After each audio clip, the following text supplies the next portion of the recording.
Okay, perfect. Okay, so Mm. thank you for being back here. Could you introduce yourself again? Yeah, of course. I'm Dr. Sarah, clinical psychologist and trauma bond specialist, working with people to heal relationship problems. Okay. Can you hear me okay? Thank you so much for doing what you do. I can hear you perfectly. Can you hear me Oh, yeah, perfect, yeah. perfectly? Okay, perfect. Okay, so I wanted to because we have 40 minutes, I was thinking maybe we could go into more detailed questions right away, if that's okay. So, is there like what can you is there really a difference in terms of Um, is it right to even differentiate between love and trauma bonding?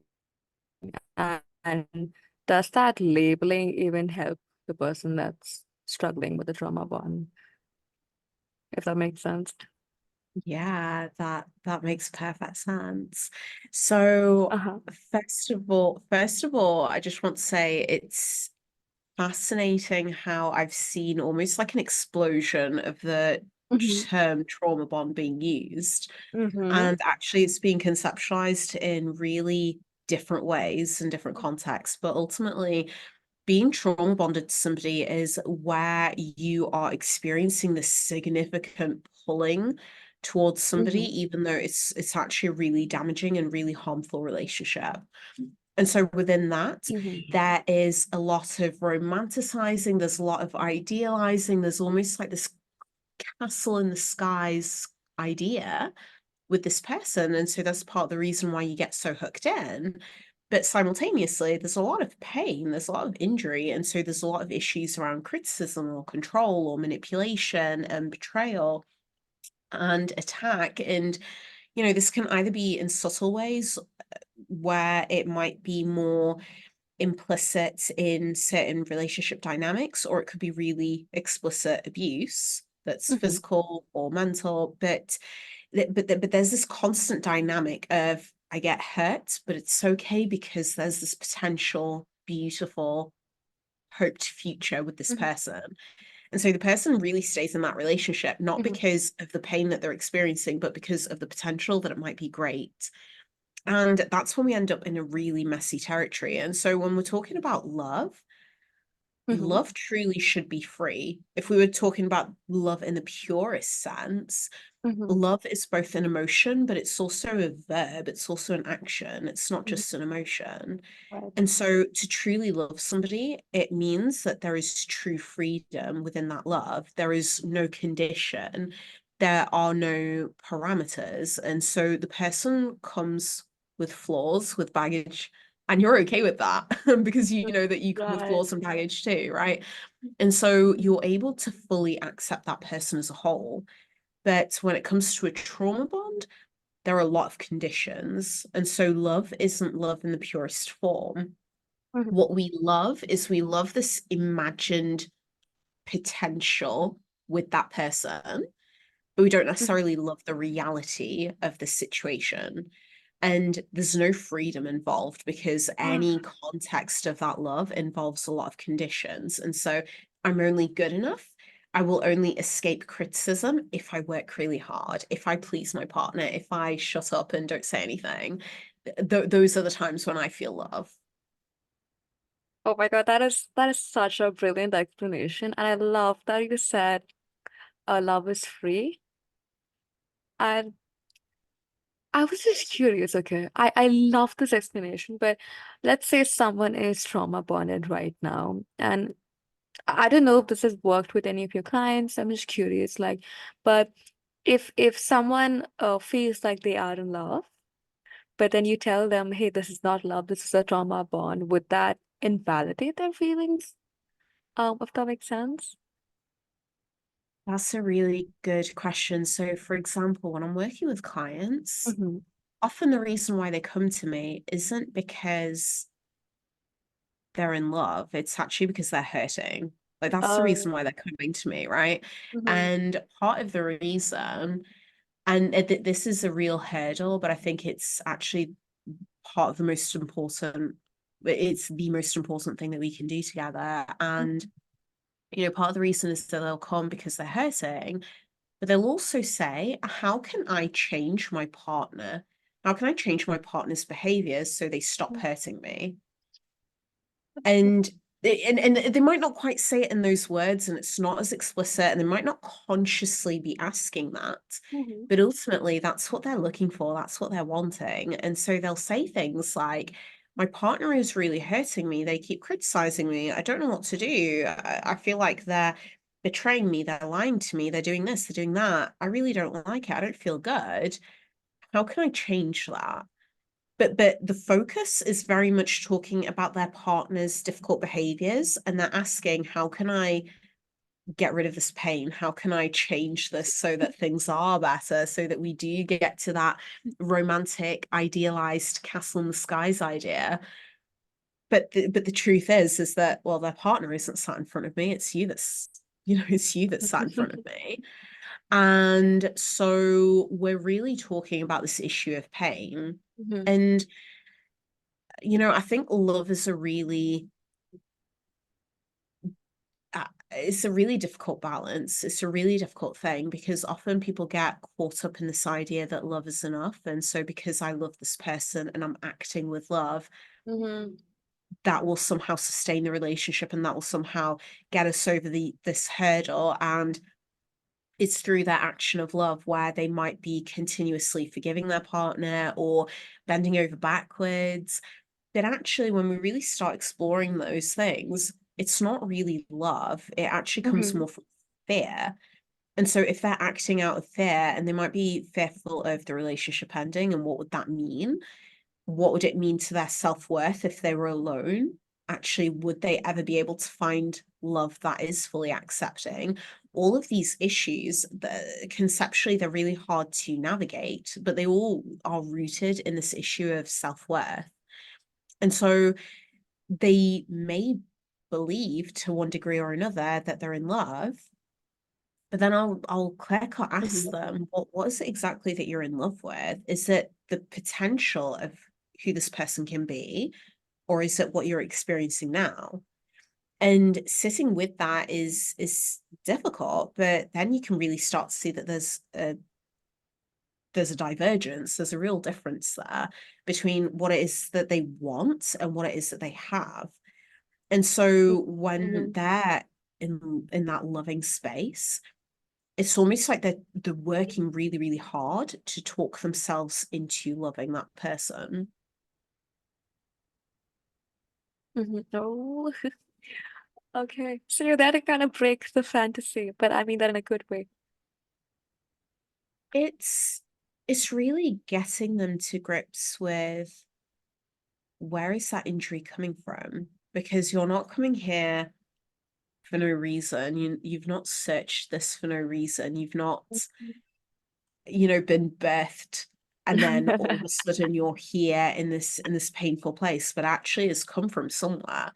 And it's really about getting them to the truth of where it is that they want to go and what they would want their life to look like. Mm-hmm. And often people get really stuck in this painful dynamic where they're very much trapped in this victimhood mode, and they were treated badly. They'd become a victim of their circumstances. They were injured, Mm-hmm. but simultaneously, it's almost like they've become shackled in that moment, and they then start acting out in line with their previous victimhood. So, what I mean by that is they might have all intentions and all desires to be loved, because that's all that anybody really wants, right? We all want to be loved and accepted at the very root. And so they operate from that way, but somehow they don't quite know how to assess when it's really going to be fruitful for them.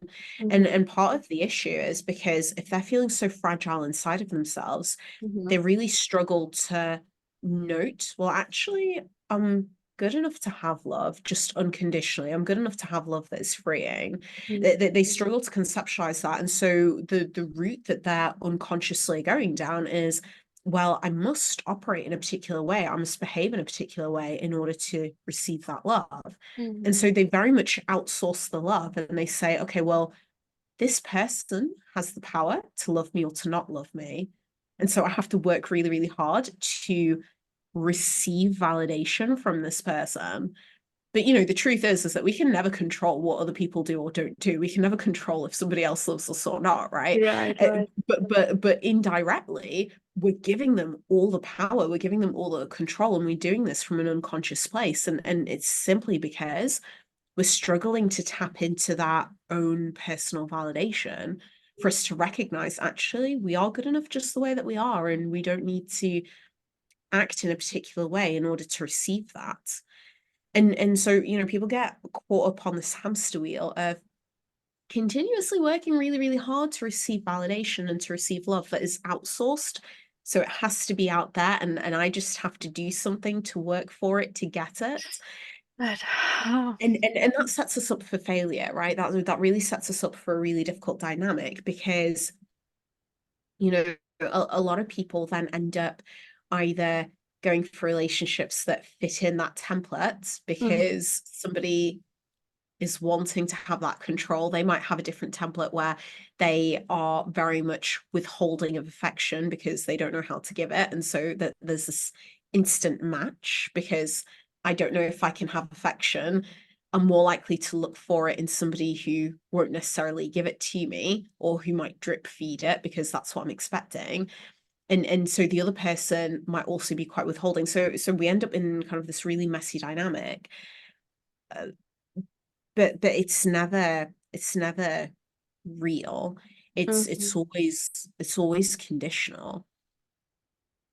And I love that. Yeah, and love shouldn't be conditional at all.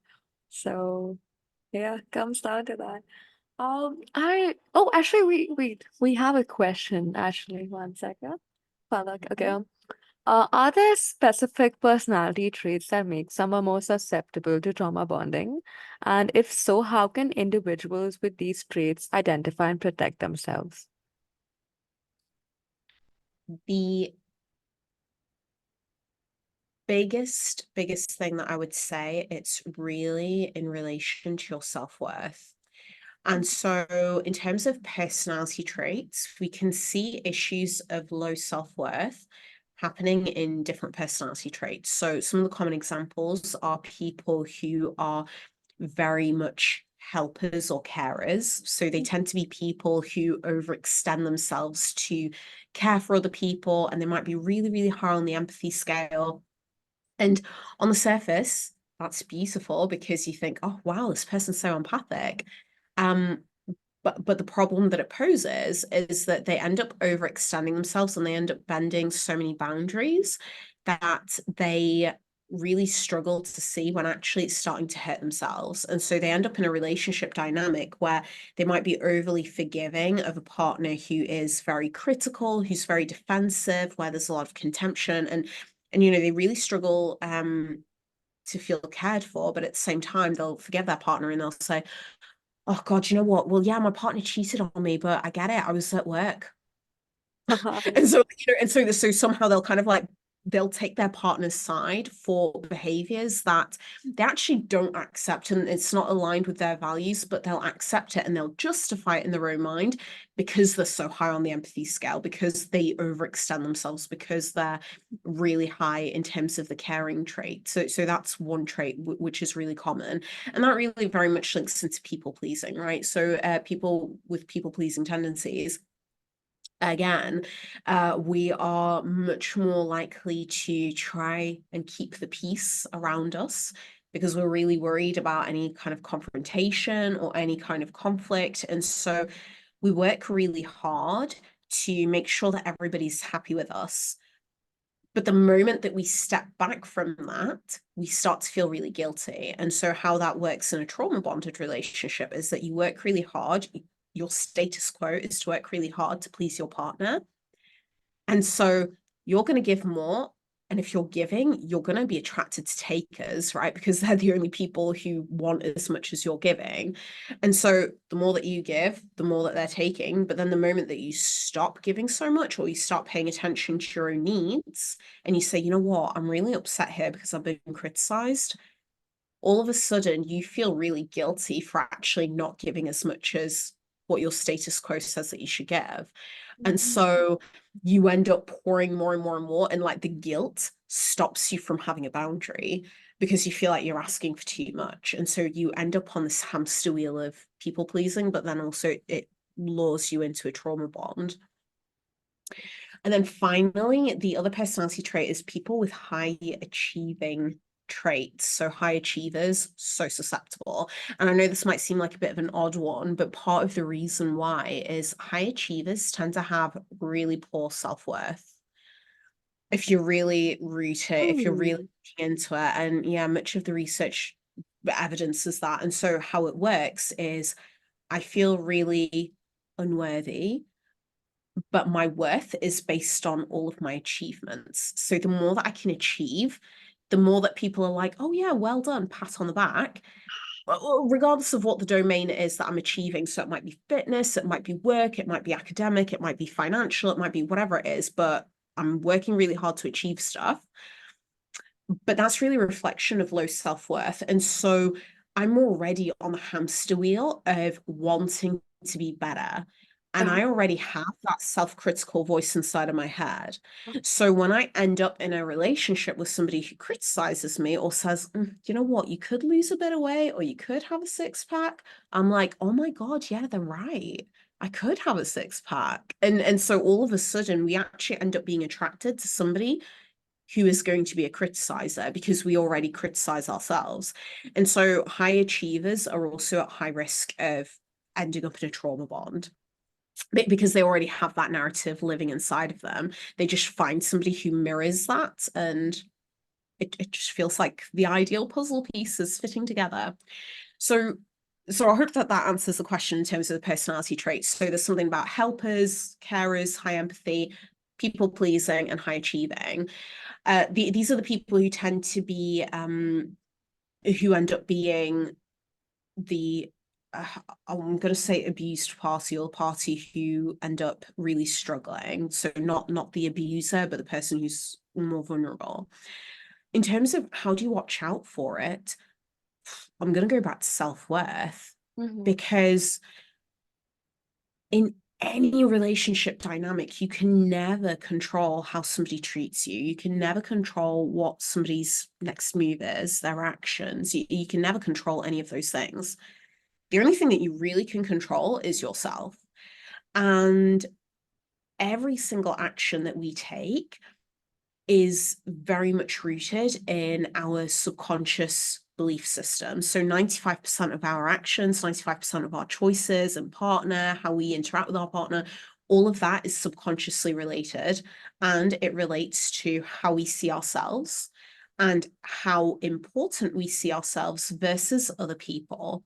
And so how we should treat other people. And so the thing is that as much as we can't control other people, what they do or don't do, Mhm. the very least we can do is really look inwardly and really grow ourselves. So the moment that you see people where they start to really find themselves and really grow in terms of their self-worth, the moment that boundaries happen, and they happen so naturally and effortlessly, like they don't even have to think about boundary because it's an automatic consequence of, you know what, no, I deserve this or I don't deserve this. It's kind of like it's almost like the solution has already come to them because they know that they're beyond what they're being treated as.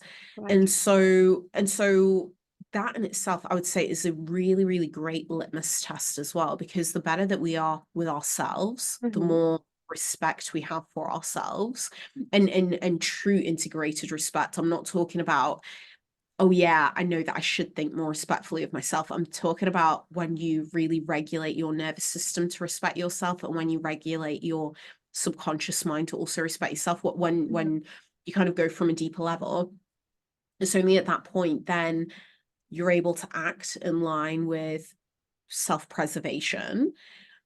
But Mhm. also it doesn't come out as an attack to the other person. So what happens is that you behave in the way that you feel that you're worth. Mhm.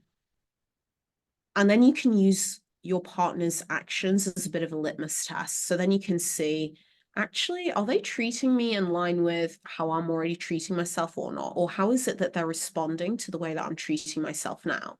So if they start shifting and they hang around, then actually they're able to respond to the fact that I'm now putting in boundaries. I'm putting in boundaries because this is my worth. I'm respecting myself, and this is what I feel like I should have. And so if my partner is now suddenly respecting my boundaries, Mm-hmm. then actually there's scope for change, there's scope for improvement in the relationship, because then they're able to see that I'm worth more than how we've been operating for a long time, that actually they're able to take a step backwards, and they're seeing me in a different light now, but they're responding to that. Whereas actually if my partner is still repeating the same old patterns and still trying to push the new boundary that I'm enforcing, I no longer tolerate it. I no longer see it as a place that I need to be in, Mm-hmm. right? And so, like, one example that I'd give is, if you imagine there's person A and person B, and they've both had really difficult relationships. Um, and let's say, I'm going to use an example that's common. So let's say they both get cheated on. Okay. Okay. Now, the difference is that person A Mm-hmm. might be absolutely devastated, and they might even make excuses, or they might make justifications as to why it happened. So they might say something like, God, you know what? Like, I've not been sexually active. They're really more, they need more sex, and Mm-hmm. like I can't give them that. So they went out, they got what they needed, and that's okay. Right. Let's Mm-hmm. say that this is what person A is doing. They're rationalizing it, but they're also rationalizing it to their own detriment. And you can see how they'd be high on the empathy scale, because they'd be like, oh, you know what? I get it. That's what they needed to do. Or they might even be critical of themselves. So they might have a high achieving trait as well, because they might be like, you know what, like, I'm not satisfying them enough in bed. I'm not Mm-hmm. achieving that status. And I know it might seem like a bit of a weird thing to achieve, but Huh. actually, in a way, it's almost like I'm not achieving what it is that they want, and therefore Right. I get it. But the point is that they remain in a really difficult situation, and their boundaries get bent backwards, and they don't know how to, like, navigate the situation, even though they're really not happy with it, but they sustain it somehow. Mm-hmm. Whereas person B, if they've done the work on their self-worth, if that happens to them and they also get cheated on, they might say, you know what, like, you might have done it for whatever reason. I don't like, I'll never know the exact reason why you did it, but I don't want to be here. Like, I'm out. And it's Mm-hmm. not to say that they're not upset, but they just say, you know what, it's not aligned with, it's just not aligned with me. It's almost like it doesn't fit the puzzle piece, because I'm not criticizing myself. Whatever reason it is that you might have done it for, Mm-hmm. you might have done it for that reason, but I disagree. And I'm just not okay with it, so I'm out. And so person B, who's worked on their self-worth, they would either leave, be Mm-hmm. upset, sure, but they would leave, and they'd be okay about leaving because they know it's the right choice. Mm-hmm. Or alternatively, they might say, you know what, I'm really gonna try hard to give it another go. Mm-hmm. But like, you know how much you've hurt me, right? Like, I really need to make that clear. And so person B would almost have that litmus test. So they've got a boundary that they either say, I'm leaving, or this is the boundary, like, what we really need to work on this. And so if their boundary isn't respected, or if they notice something else happening further down the line, and so they notice, oh, you know what, like, I've been working really hard at this, and my partner's actually just criticized me about something, or I've tried making this comment to my partner, I've tried giving them feedback, and they've suddenly become really defensive, and I don't feel like I can talk to them. And so they might pick up on other things, and they'll say, you know what, like, I did try, but like, but it's still not computing, because this is my boundary, and I'm okay with that. Mm-hmm. Or alternatively, they'll have a boundary if their partner who's been unfaithful Mm-hmm. says, you know what, I'm terribly sorry, and they are really remorseful, and they put in all efforts to change. Mm-hmm. And if that change is tested over time, and trust is rebuilt from the ground upwards, then actually they're more likely to accept it, because they'd say, you know what, like this is my boundary. I can see that this person, they screwed up, they're human, but Mm-hmm. they admitted it. They've made their wrongs right again. Mm-hmm. I can kind of keep this going, Mm-hmm. but they still have it in their mind. So it's not forgive and forget. They might forgive, but they don't forget. So they forgive in order to move on, but they don't forget because actually it's their boundary, because they know that actually that this is not what I'm worth. I'm not Right. going to tolerate that. So it really boils down to self-esteem, right? Like 100%. I Yeah. can't emphasize how important that is. Yeah. Thank you so much for that. So we have two questions in total, one from a member and just one in general. Let's, how much time do we have? We have like 12 minutes. But yes, thank Yeah, you. that's perfectly fine. I'm just going to plug in. Sorry if you don't mind. Oh my God, Sorry, please. Please. I should have been better prepared for this. Sorry, Oh my God, Shubham. no, please, please, please. You don't have to be so formal about it. Oh my, So,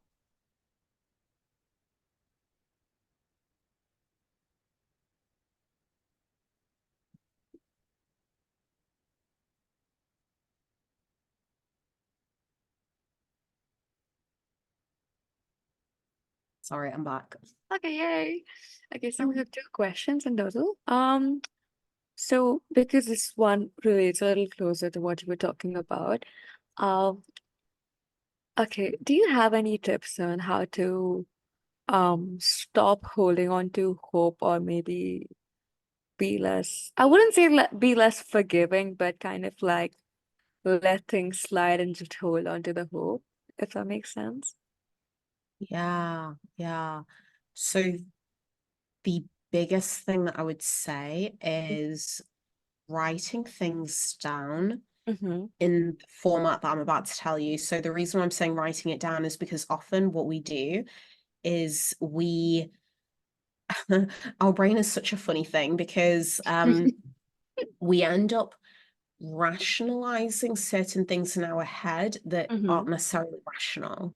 Mm-hmm. And so, and we do that because of emotions, right? So if we're really frightened or really anxious about a potential outcome, Mm-hmm. we find whatever reason to go the other way. We kind of we don't want to look at the thing that we're scared of. So suddenly we make up all of these reasons, and we start to believe that they're true, even though they're not necessarily based on anything. So one thing that I would say is absolutely write things down, and you would write it in this format. So number one Mm-hmm. is writing down, what are my vulnerabilities and what are my sensitivities. So what I mean by that is, what is my tendency to do with people?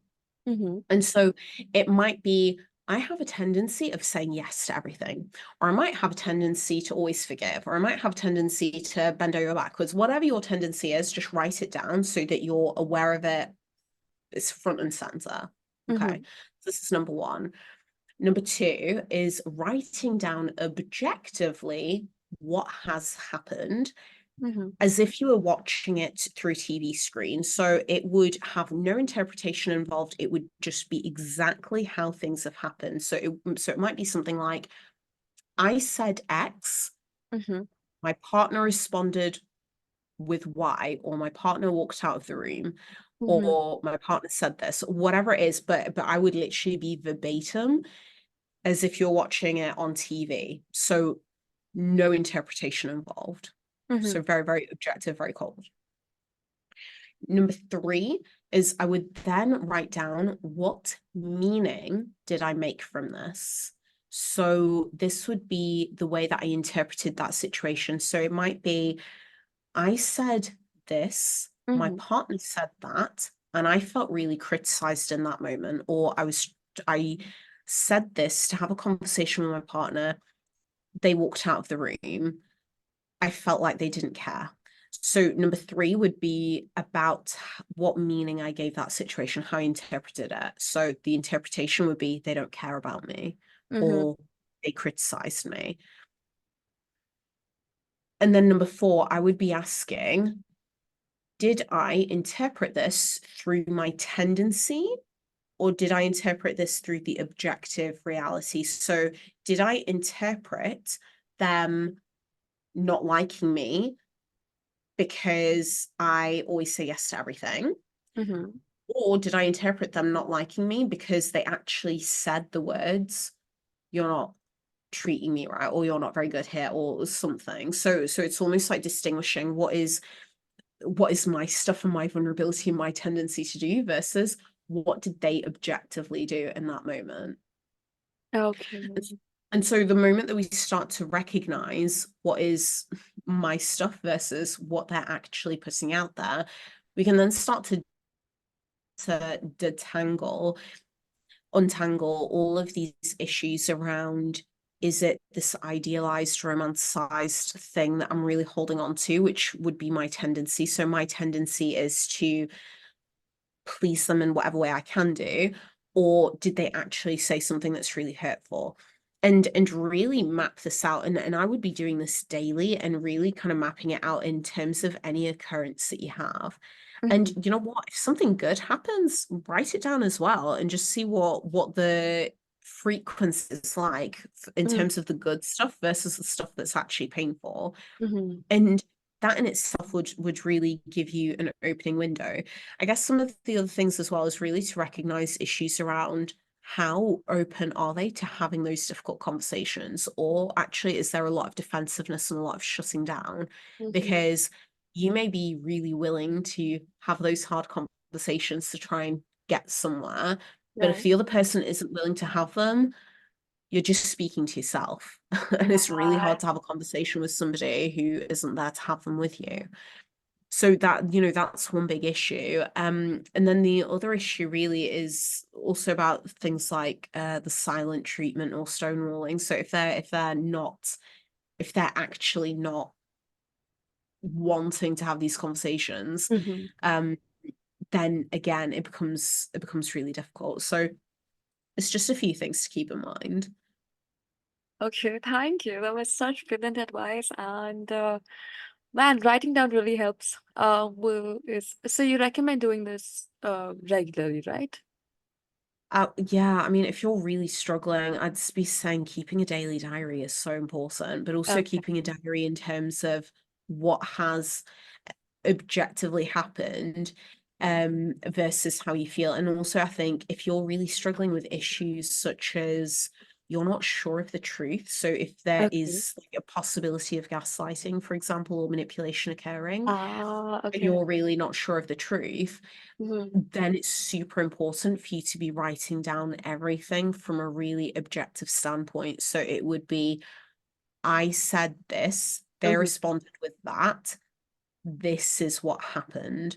So Okay. I would be very, yeah, because I think especially with something like manipulation, we can also start to manipulate ourselves. Ourselves, yeah. Right, like we can absolutely self gaslight, and that becomes a rabbit hole that we can unfortunately go down. So it's really about recognizing just the objectivity of it all, and the more that collection we have of this evidence, the more that we can then start to recognize, actually, is this my stuff that I need to work on? Is it something that's workable between us, or is this a no-go? Is this something that actually I need to let go of at some point? Okay, right. Makes sense. Will do. And okay, so we'll be quick with the final question. I'm sorry. Um, so how do the power imbalances inherent in certain relationships, like the caregiver child or employer employee type, contribute to trauma bonding? How do the power dynamics impact a trauma bond? Hmm. Oh my God. It's like all over the trauma bond. Yeah, so often one person takes the position of power, Hmm. and they might take a position of power for multiple reasons. And like there'll be a lot of talk out there on narcissism, and I think a lot of the talk out there is actually big misinformation. But the point being is that there'll be somebody who assumes a powerful position, and might assume that powerful position because they have more money, they have more status, they have more wealth, they just have more of whatever it is, okay? Mm-hmm. Or they might even position themselves as just being better, right? And Oh. part of that, like just as a human being, they're just more valuable, right? And part of that actually comes from a broken, fragile ego. It's Right. not, I'm not excusing their behaviors. I'm not saying that it's okay before people kind of get on the keyboard warrior mode. So I'm not saying that that's okay, but you know, I've worked with hundreds of people with narcissism, and like 99% of it does stem from a broken ego. But point being is that they'll assume a powerful position, and if they're assuming a position of power, the other person has nowhere to go but to be submissive and less powerful. Like they have nowhere else to go, right? Because the person who's in power will not be in a relationship with somebody else who's like, well, you're not more powerful and you're not less powerful than me. Like power doesn't come into the equation. The person who wants power will just be like, this doesn't, this isn't what I want. And so they'll just go away to somebody else, right? Mm-hmm. But when someone, like I mentioned before about the low self-worth, when people have a really low self-worth, they're already frightened about not being enough. And so they're more likely to slip into being submissive or being a lower position. They're more likely to accept that. And so when somebody of power comes along, Mm-hmm. they're already like, oh, you know what? I'm familiar with this. Yeah, you are better. They just assume you're better. And so they just slot themselves into being lower. Mm-hmm. And so we already have this power imbalance and this hierarchy that gets created. And what happens in that moment is that this person who's really vulnerable, who ends up slotting in being submissive, they're working really, really hard to please the person who's in power. And you know, at the start of a toxic relationship, what happens is that there's this hoped future that is really painted. And I think the hoped future that's really painted comes from a place of both of them feeling broken. And so all of a sudden, it's like they're both wanting to find hope for the future. They're both wanting to find love. They're both wanting to feel good enough.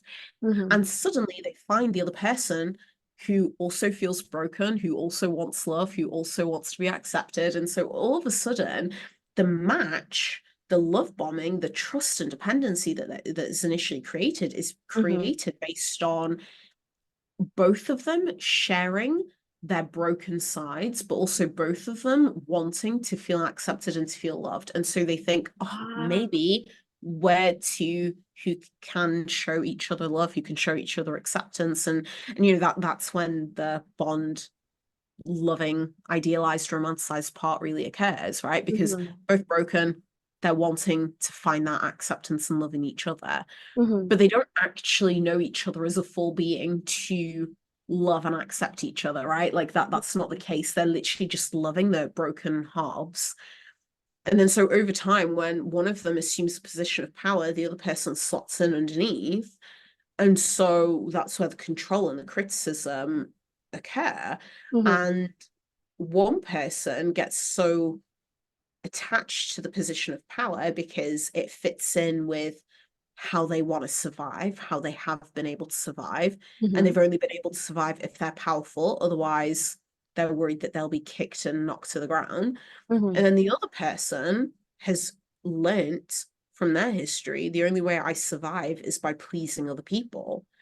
And so they're both really in survival mode, trying to make this relationship work. But actually, it ends up being in this really toxic hierarchy and power imbalance. Mm-hmm.